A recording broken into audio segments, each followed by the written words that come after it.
if you'd take us back to about 1,000 years, maybe a little bit longer, you can correct us on the dates. And I think around what is now northern India, right? And so we know many people are quite, familiar with the scholarly tradition of Buddhism back then, with the great universities of Nalanda and the scholars and the textual tradition that came out of that.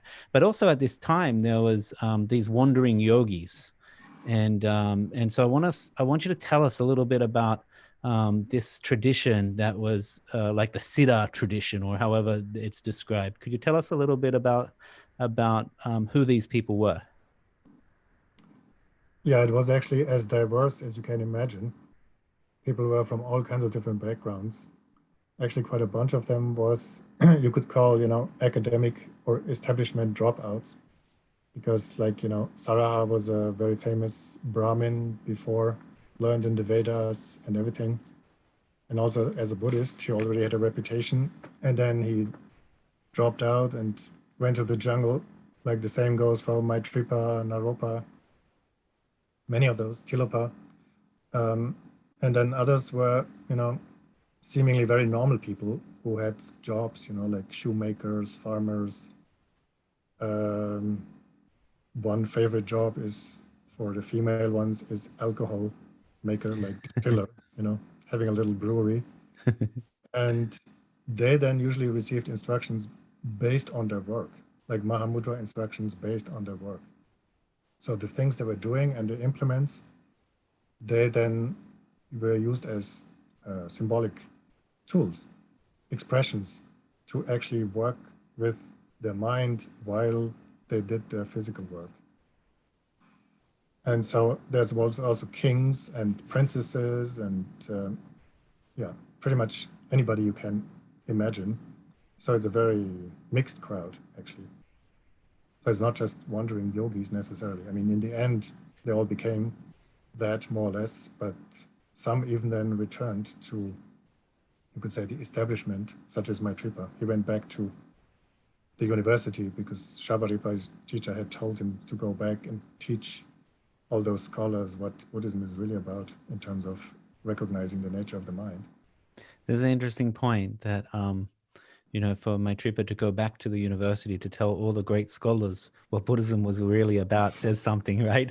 And it's this distinction between an experiential approach to the practice and versus an intellectual approach. Do you think that's fair, that these yogis were primarily interested in the experiential approach to the nature of the mind? Yeah, definitely. But still, I mean, in a lot of those songs, many of them, they knew their stuff. I mean, they also knew that a lot of the technicalities from the tantras, like, the four Abhisheka practices and everything that's related to that. So many of them were very well educated, actually. But as the story of, Naropa shows very well, Yeah. he was, basically challenged by this lady coming up to him and asking him, do you understand the words that you're reading there of your text? And he said, yes. And then she asked him, do you understand the meaning? And just to please her, he also said yes. And then she started having a fit. And said, oh, no, you don't understand it. You should talk to my brother, Tilopa. Yeah, and this shows that, and this wasn't just your average dropout, Naropa, right? He's quite, So, even maybe an abbot, possibly yeah, of. yeah, yeah, yeah, Yeah. it was. So, yeah, the crowd is very mixed. Yeah, a mixed crowd. This is interesting, right? So great scholars, and also people who, I guess the lingua franca of Buddhism of the day in literary was Sanskrit, right? So, but probably, possibly many of these people who were practicing in this tradition wouldn't have known Sanskrit. I think you mentioned that to me earlier. Yeah, they would not. I mean, unless they were, traditionally educated Brahmins or something like that, or already in a Buddhist university, then they wouldn't know Sanskrit. And their audience wouldn't know Sanskrit either. Hmm. So that means most of those songs actually were not sang in Sanskrit. They were sung in some Middle Indic dialect, whichever one it was, depending on where they came from and what their audience was. And then later they were written down but a lot of times it was also not written down in Sanskrit, but in some form of Apabhransha, which is a more written Middle Indic language, similar to Pali. Mm. So they were these songs were sung originally in the most natural, maybe the most natural tongue of the yogi who was experienced realization. Maybe we can say that. Yeah, definitely. And I'm sure, there was a lot of slang words in there too. Mm. Sometimes you can even see those still in the translation in Yeah. Tibetan.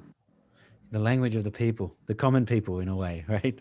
Yeah, But also you mentioned that some of these yogis were very well trained in tantric practice. And so you see that tantric technology and language coming through in the dohas as well.